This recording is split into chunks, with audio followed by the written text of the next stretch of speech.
E o Zé Elias, o Zinho e o Pascoal deram ali a sua opinião, fizeram a sua análise tática ali do que aconteceu ontem na Neoquímica Arena, no derby que terminou empatado em 1-1, e também comentaram ali um pouco das últimas notícias do Corinthians, da atual situação do Coringão, que felizmente sempre acontece alguma coisa, e o que será que aconteceu dessa vez, hein? Fica aí até o final para você ficar sabendo de tudo, mas antes já se inscreve aí no canal, ativa o sino, deixa aí o seu like e o seu comentário também. Vamos lá para o vídeo. Aí imagens do derby ontem na Neoquímica Arena. Olha lá, Pascoal, falei pra você, o Palmeiras começou melhor. Reclamaram já de pênalti aí no Vitor Roque. Na sequência, foi garoto, o Charles?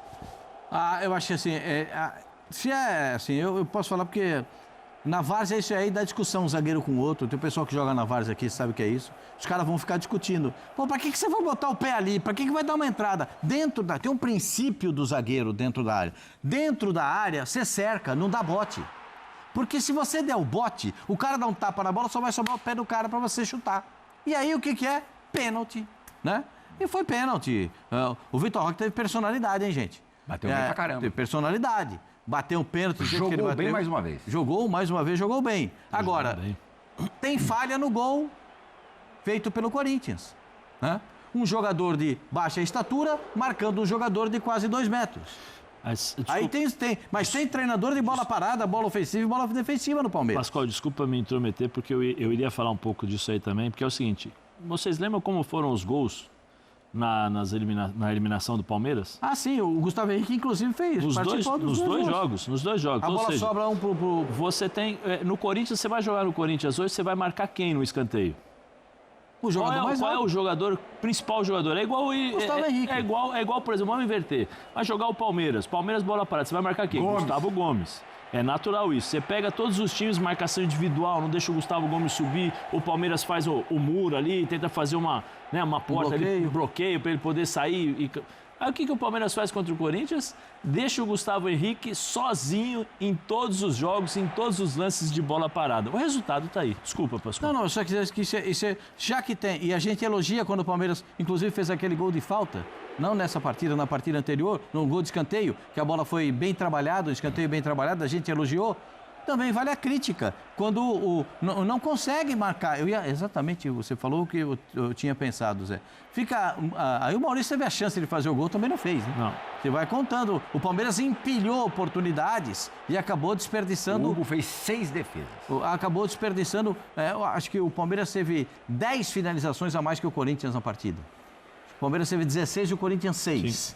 Na minha contabilidade. O Palmeiras teve 19 e o Corinthians 9 no total de chutes. 16-9. 19-9, quer dizer, 10 finalizações a mais. Então, o Palmeiras não fez um mau jogo, não. Olha lá a estatística do jogo. 9-19, Zé. Olha lá. O Palmeiras fez um mau jogo? O Tetra gosta de estatística, hein? Olha lá, adora. Mas às vezes a estatística... Muito.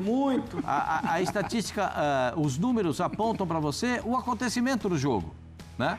Posse de bola do Palmeiras, finalização do Palmeiras, finalização certa do Palmeiras, ações na área do rival do Palmeiras, cruzamentos, cruzamento virou aquele bumba meu boizinho no finalzinho, porque aí fica desespero, é bola cruzada na área pro Flaco Lopes tentar de cabeça e aí vira confusão. Mas eu não achei, Zinho, que o Palmeiras tenha feito um mau jogo, não. Não achei que o Palmeiras jogou mal. Teve falha na marcação no gol do Corinthians, teve falha. Palmeiras mereceu ganhar o jogo, Tetra? Se a gente for ver quem propôs mais o jogo, quem teve essas estatísticas todas aí, né? Que pelo contrário, eu acho que é importante, mas isso não diz o que é o jogo, não. Porque às vezes você tem a posse de bola, você tem até chute no gol, né? Quantos chutes no gol? Mas de repente não foram chutes que o goleiro fez defesas milagrosas, foram chutes assim que foram chances claras, bateu no gol, né? O goleiro pegou ali, foi uma bola rasteira. Tem que ver o jogo mesmo, assistir o jogo para saber o que aconteceu. Não achei assim esses números que o Palmeiras atropelou, amassou o Corinthians. Não. Teve um momento ali, principalmente metade do segundo tempo em diante, até fazer o gol. E o segundo tempo, né? O Palmeiras mais buscando ali, circulando mais no campo ofensivo, o Corinthians baixando mais as linhas. Bem desfalcado o Corinthians. Palmeiras perdeu uma grande oportunidade de vencer se não me engano, desde 2000 e... Eu vi o Nicoletti na reportagem falando... 22. Desde 2020, alguma coisa assim, 22, que o Palmeiras não ganha do Corinthians na Neoquímica Arena. Ontem era uma grande oportunidade, porque o momento do Palmeiras era melhor, o time do Palmeiras estava completo, o Corinthians desfalcado, numa situação no Campeonato Brasileiro mais delicada, né? E desperdiçou. Eu estou com o Abel, que ele falou na coletiva, nesse ponto, tá? Foram várias coisas que ele falou, mas quando ele diz que o Palmeiras perdeu 2 pontos, eu concordo. Com todo respeito ao Corinthians e parabéns ao Corinthians pelos 115 anos. Mas no jogo de ontem, a grande possibilidade de vitória era para o Palmeiras, com o time completo. E não aproveitou isso. E até se o Palmeiras vence, com os jogos que tem a menos, vencendo, ele passaria o Flamengo, né? Seria o líder em pontos perdidos. Agora não, mesmo vencendo... É isso aí. Perdeu uma oportunidade... Foi superior, mas não a ponto de ser assim, foi muito injusto o empate. Não. Agora, não teremos mais derby nessa temporada, né? Porque o Palmeiras não está mais na Copa do Brasil e o Corinthians não disputa a Copa Libertadores. E no Campeonato Brasileiro já tivemos os 2 jogos. Mas, bom, a gente se fartou de derbys em 2025. Foram 7 partidas e só uma vitória do Palmeiras. E ontem o Jean Oddi, agora não vou me lembrar dos números exatos. 111 120 finalizações do Palmeiras nesses 7 jogos e metade do Corinthians, na casa de 60. E o Corinthians venceu 3. Foram 3 vitórias do Corinthians. Tá vendo? 3 empates. Deu razão pro e Zinho, só tá uma vendo? vitória palmeirense. O problema está na finalização. O Palmeiras peca especialmente na finalização, Zé? Não, eu não sei o total dessas 120 finalizações, das quais o goleiro fez a defesa, né? Aquelas defesas importantes, por exemplo, como um pênalti do Hugo, né? Que o Rafael defendeu Veiga 2 pênaltis. Tal. Estevão e Rafael Veiga. Então eu não sei qual é a quantidade de defesas importantes que o goleiro do Corinthians fez em relação a esses jogos. Mas eu acho que eu vou usar a palavra que o Abel tanto gosta, né? Que é eficácia. Quando você não tem eficácia, você, em jogos como esse, como Corinthians e Palmeiras, nos mínimos detalhes, você acaba sendo punido. Me volto a falar, 3 jogos, 3 gols de cabeça do Corinthians, se eu não me engano, foram 3 gols, né? Os 3 gols com o Gustavo Henrique e o Gustavo Henrique jogando sozinho. Isso são pequenos detalhes que fazem a diferença em jogos como esse. Eu acho que o Palmeiras, por exemplo... E tem o gol de cabeça do Memphis, né? Sim, teve o gol do Memphis de cabeça. É verdade. Dentro da área, um erro de posicionamento do Gustavo, que o Gustavo Gomes foi tentar adivinhar, perdeu o tempo da bola e o Memphis fez um belíssimo gol. Mas assim, eu particularmente acho que a estatística é legal, tal, mas tem treinador que usa para justificar, tem treinador que usa para tentar encontrar uma desculpa para o resultado, para falar que o desempenho foi bom, uma série de outras coisas, como existe o lado positivo também das estatísticas para você anular um adversário, para você criar mais oportunidades em determinados momentos, em determinadas partes do campo. Mas ontem aí nós estamos vendo, eu acho que assim, no começo do jogo, os primeiros 15, 20 minutos, eu achei que o Palmeiras fosse marcar uns 2-0. Né? O Palmeiras estava pressionando, criando chances, tinha mais posse de bola, né? Tinha uma pressão a mais, né? Próximo ali do gol do Corinthians, mas acho que o Corinthians conseguiu se defender bem e conseguiu, de certa forma, depois do gol do Palmeiras, conseguiu sair um pouquinho mais para o jogo. Um jogador que para mim foi importantíssimo para o Corinthians ontem, para mim é o Garro. Né? O Garro foi importantíssimo ontem. A Beno Bidon jogou bem. O cara que saía o tempo todo, tirava um pouquinho a zona de conforto do Palmeiras. O Lucas Evangelista jogou sozinho o jogo inteiro, com a facilidade para ditar o ritmo, distribuir o jogo, né? Olha essa bola aí, ó, o Hugo, né? Hugo muito bem no jogo. Fez uma bela defesa. Então, assim, o Bidon também, né? O Bidon... Breno Bidon fez um jogo especial. Gustavo Henrique, além da participação no gol, foi firme lá atrás. Assim, acho que dentro daquilo que se esperava do Corinthians... com os seus desfalques, com os seus problemas, eu acho que ele não podia esperar mais do Corinthians que o Corinthians fez ontem. Né? A gente podia esperar um pouco mais do Palmeiras. Pelas derrotas, pela classificação recente na Copa do Brasil, pela maneira como foi a desclassificação, especialmente no Allianz Parque. né, esperava um jogo, por jogar esses jogos tantas vezes, esperava um jogo mais sentido do Palmeiras em relação a querer matar o jogo. E não foi isso que eu vi, não. Eu acho que eu vi um time com vontade, mas com algumas limitações. E o Corinthians, dentro daquilo que poderia fazer, está de parabéns. Está de parabéns porque tinha muitos desfalques. Durante o jogo, perdeu um jogador importantíssimo, que é o Ranieri, em relação à marcação. Aí o Dorival teve que botou o Choca de zagueiro. Choca de zagueiro, aí pôs o Kaká depois, traz o Ryan, o Maicon sai, né? É que o Ranieri... com 4 zagueiros. Então. O Ranieri já estava jogando de zagueiro. O Ranieri terminou o jogo com 4 zagueiros. Sim, por necessidade por dificuldades. E aí entra a questão do Palmeiras e uma coisa que eu vou chamar um pouco a atenção, né? É que se fosse ao contrário, provavelmente o Abel reclamaria, como ele já reclamou algumas vezes. O Palmeiras ficou a semana inteira sem jogar. Ou estou enganado? Não ficou. Ficou sem jogar, descansadinho, tranquilo. O Corinthians foi até lá Curitiba, teve um jogo dificílimo contra o Atlético, voltou ao campo sintético, voltou, enfrentou o Palmeiras com todas as dificuldades e conseguiu igualar o jogo. Dá para dizer que foi 1-1 pro Corinthians. Sim. Acho que até o Abel concorda. Vamos ouvir o Abel? Bora. Abel Ferreira falando no Equipe F.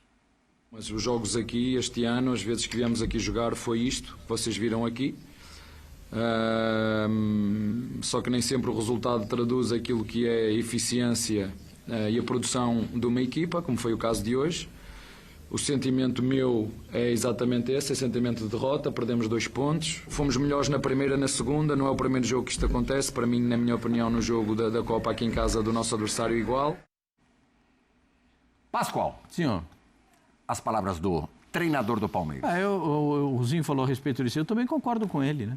O time foi melhor nos 2 tempos, mas não teve a capacidade de fazer os gols, perdeu as oportunidades. Teve lance cara a cara que desperdiçou, teve finalização que não foi tão caprichada, poderia ter sido melhor, teve momentos em que poderia ter trabalhado a bola e tenta fazer o chuveirinho, porque aí já bate o desespero, já vem o final da partida. Eu acho que o sentimento do Abel é o sentimento do torcedor do Palmeiras em linha geral. São 2 pontos perdidos. Antes do jogo, eu disse aqui, né, que eu achava que o jogo pesava mais para o Palmeiras do que para o Corinthians. Porque o Corinthians já ganhou tudo que tinha que ganhar do Palmeiras. Ganhou o Paulista e desclassificou o Palmeiras na Copa do Brasil. Esse era só mais um jogo para o Corinthians que o Corinthians não queria perder. Caberia ao Palmeiras, né? Caberia ao Palmeiras entrar nesse jogo de maneira decisiva para ganhar. Fez 1-0, não sei por que não implementou o mesmo ritmo depois de 1-0. O gol sai muito cedo e o time parece que fica naquela expectativa de ter um contra-ataque. Teve um com o Vitor Roque, teve uma bola que sai pela direita e tal. Mas, sabe, sem aquela de expectativa de criar e essa criação ser definida com gols. Então, eu acho que o torcedor do Palmeiras fica com esse sentimento de perder 2 pontos. E o torcedor do Corinthians fica felizão, porque esse ano não passou vergonha contra o Palmeiras. Não sei no Campeonato Brasileiro, primeiro turno, o Palmeiras venceu por 3-0, mas tirando isso, o Corinthians deitou e rolou no derby. Deitou e rolou. Na Arena Barueri, né? Exato. Foi em Barueri. Palmeiras amassou. Agora, Zinho, o Corinthians, feliz pelo empate ontem em casa, mesmo sendo em casa, daqui a 10 dias recebe o Atlético Paranaense, tem tudo para encaminhar vaga na semifinal da Copa do Brasil e a semifinal só vai ser disputada em dezembro. Quer dizer, o Corinthians vai ter boa parte de setembro, outubro e novembro para cuidar direitinho do Campeonato Brasileiro, para não passar susto e entrar dezembro mergulhado na Copa do Brasil. E contando com o Yuri Alberto. Como assim contando com o Yuri Alberto? Ontem nossa reportagem trouxe que... Foi a Roma, né, Fabrício? A Roma teria oferecido, já fechou a janela da Itália, a Roma teria, ainda estão abertas as janelas, mas por pouquíssimo tempo, coisa de minutos, da Espanha e de Portugal. Da Itália já fechou. A Roma tinha interesse no Yuri Alberto, disposta a pagar quase 30 milhões de euros, 29 milhões de euros. E o Corinthians, mesmo cheio de transfers, inclusive ainda não conseguiu resolver o do Félix Torres, por conta desse transfer. Parece que não contratará ninguém até amanhã, mas optou por segurar o Yuri Alberto. Decisão, levando em conta aspectos esportivos e econômicos, acertada na tua opinião, Tetra? Eu acho que não. Assim, porque acho que o Yuri Alberto não vai ser vendido por mais que isso. 30 milhões de euros Foi esse o valor? Exato. Eu acho difícil vir de novo uma proposta dessa. Eu acho que o cavalo, quando passa com Porque sela... você vê aí que os garotos que estão sendo vendidos, né, é um novo mercado. Sim. Os clubes europeus já monitoram jogadores na base, na seleção de base, e contratam eles com 17 anos. Esperam eles completarem 18 anos para serem transferidos.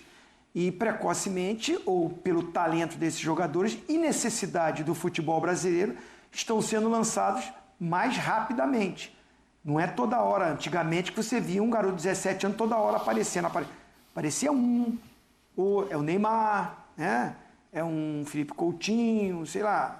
Estou falando desse tempo aí atrás, é um Ronaldinho Gaúcho. Agora a gente vê mais pela necessidade no futebol brasileiro. E aí os garotos que se destacam na base rapidamente estão sendo aproveitados, mas também rapidamente estão sendo vendidos. A gente fala aí de Hendrick, Vinícius Júnior, Rodrigo, e agora aí o Estevão, né, saindo logo. Então o Yuri Alberto tem quantos anos? 25? 24 para 25. Deixa eu confirmar direitinho. 24, 25. Bom, vai permanecer mais uma temporada. Então, ano que vem ele tem 26 ou 25. 24. 24. O Raul tá vendo aí a 18 idade. de março, Brasil. 24. Ano que vem ele tem 25. Não tem saído tanto. Saiu o Gerson agora aí, mas não tem sido para a Europa. Jogadores acima de 25 anos saindo por um valor tão alto assim. Tem acontecido pouco isso. Muito pouco. Eu estou puxando na memória, falando aqui, puxando na memória. Acima de 25 anos, 30 milhões de euros.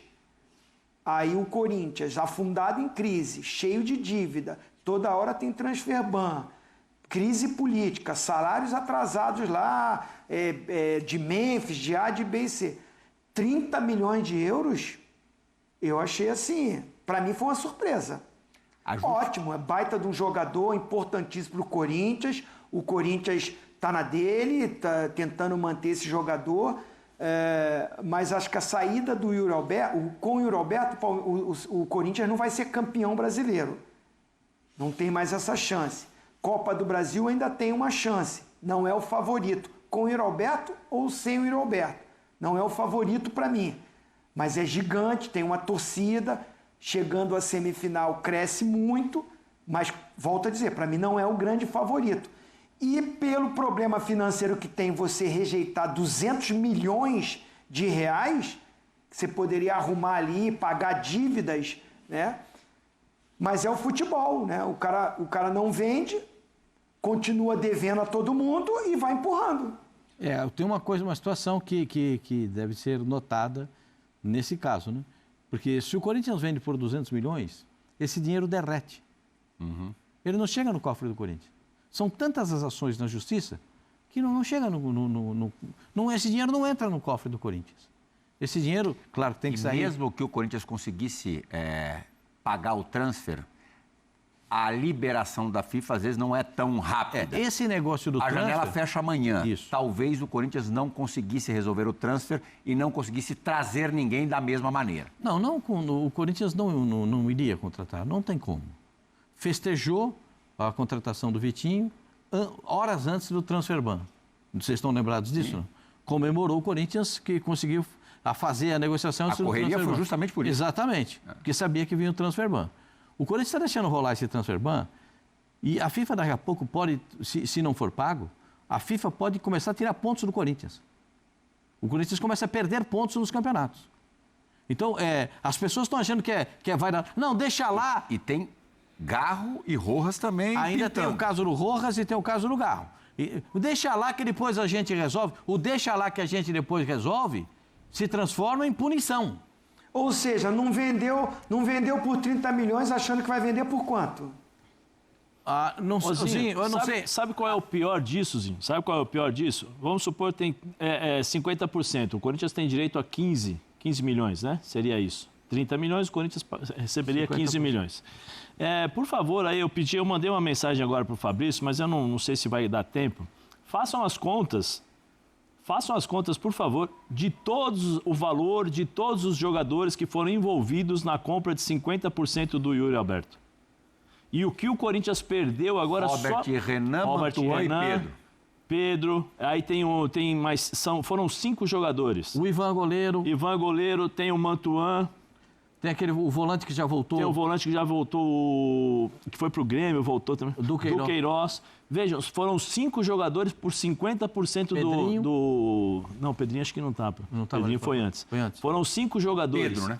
O Pedro é o de 17. Foram 5 jogadores utilizados na venda para comprar 50% do valor do Yuri Alberto. O Yuri Alberto fez o campeonato que fez, méritos, sensacional. No ano passado, né? Foi sensacional. Agora, peguem aí os valores dos jogadores que foram dados, entregues ao Zenit. Aí agora, porque foram perguntar lá, não, olha, tem o Yuri, nós vamos ganhar, o Pedro vai ser vendido. Descobriram, no apagar das luzes, o Augusto Melo vendeu os 30% que o Corinthians tinha direito ao Pedro. Agora tem o zagueiro que está chegando no Vasco, que também é do Corinthians. Robert Renan, 40%. Também deu 40%. Foi tudo nas escuras. Cadê o pessoal aí que está... Cadê? Olha o absurdo. Nós estamos falando de um jogador que é supervalorizado no futebol brasileiro, que vale 30 milhões. 15, porque o Corinthians só tem... a gente tem que falar o que o Corinthians tem direito. 15 milhões. Agora somem aí, por favor, todos os jogadores que foram envolvidos, os valores desses jogadores, para vocês verem como o Corinthians, né, como as coisas nos bastidores do Corinthians o Zé, de quem é os outros 15? Do Zenit. Continua 50. Com o Zenit. O Zenit só vendeu 50%. 50% do Corinthians. E o Zenit ficou feliz com essa negativa do Corinthians, então? Eles estão vendendo agora, Zinho, o Pedro, para o time da Europa, eu não sei agora, por não sei quantos milhões. Vamos escutar absurdo. O Dorival. Bom, a gente cansou de ouvir nas últimas rodadas o Dorival ainda levemente esperançoso, clamando por reforços, né? Ontem o Dorival, logicamente, sabia que não vai receber ninguém para o final, para essa... Nem dá para chamar de reta final, porque ainda tem muito chão, ainda muita estrada para rodar na temporada de 2025. O time será esse mesmo, contando, claro, com jogadores que irão se recuperar, jogadores que estão fora de combate, à exceção do Carrilho, né? Esse não volta, né? Esse não. Só o Carrilho 2026. Só o ano que vem o Yuri Alberto já pode... E o Yuri daqui a pouquinho deve estar de volta, ele teve a hérnia inguinal, né? Vamos ouvir o Dorival. Sobre o transfer eu não sei, eu não posso falar nada, aí é com o Fabinho, a diretoria. Mas a respeito de contratações eu já tenho a consciência e o entendimento que não vai acontecer. Então, a partir daí, o assunto morreu e nós vamos trabalhar para fazermos o nosso melhor. Eu acho que é uma expectativa muito positiva em razão daquilo que eu já vi a equipe produzir quando nós tivemos todos os jogadores recuperados e à disposição. Quando isso não aconteceu, nós tivemos alguns improvisos, tivemos que fazer algumas alterações, nos faltou algumas características que eu pontuo como essenciais e fundamentais, mas não vou mais falar a respeito disso, porque eu sei que até o final do ano não terei mais nenhum atleta que possa chegar. Então, eu tenho que conviver com essa situação, buscando alternativas dentro do nosso grupo, do nosso elenco, às vezes... tentando encontrar essas soluções em jogadores que não atuaram ou atuaram poucas vezes em determinadas funções, mas isso vai acontecer. Você está fazendo conta aí? Não, é só para vocês terem uma ideia. Vovozinho, peguei aqui só o Pedro, que foi vendido agora, ele recebeu uma oferta do Al Ittihad, né? Ele está no Zenit. Uhum. A oferta gira em torno de 35 milhões de euros. Um só. O Corinthians teria direito a 10,5 milhão, né? De euros. 70 milhões de reais. Na venda. O Corinthians teria 70 milhões de reais na venda do Pedrinho. E aí... Mas quanto que ele arrecadou? Ninguém viu. Quanto que ele arrecadou? O negócio foi feito com qual valor? Melhor nem falar, Pascoal. Melhor nem falar. Ninguém viu. Eu estava ouvindo o Dorival. Meus amigos, vocês viram aí, né? O Corinthians simplesmente nada mais, nada menos que vendeu o Pedro vendeu ali o direito que tinha, né, de 30% e ninguém viu esse dinheiro. Ninguém absolutamente viu esse dinheiro, ninguém sabe aonde foi esse dinheiro. E o Corinthians aí onde poderia agora dar uma aliviada, né, no transfer ban, pagar aí o Santos Laguna para derrubar esse transfer ban e ainda ter chance de contratar algum jogador, obviamente que sem custo nenhum, né, porque o Corinthians não tem dinheiro para contratar ninguém, essa é a realidade. Mas não vai poder porque a esperança que tinha simplesmente foi por água abaixo e o Corinthians agora fica aí ao Deus dará e possivelmente não vai sair desse transfer ban nessa janela e corre o risco de sofrer mais um e até perder pontos se continuar sofrendo transfer ban. Bom, a gente espera que isso não aconteça de todo o coração, não é o que a gente espera, mas está sujeito a acontecer. Bom, é isso, Fê, eu vou ficando por aqui. Se inscreve aí no canal, ativa aí o sino, deixa aí o seu like e a sua opinião nos comentários. Tamo junto, até o próximo vídeo. Vai, Corinthians!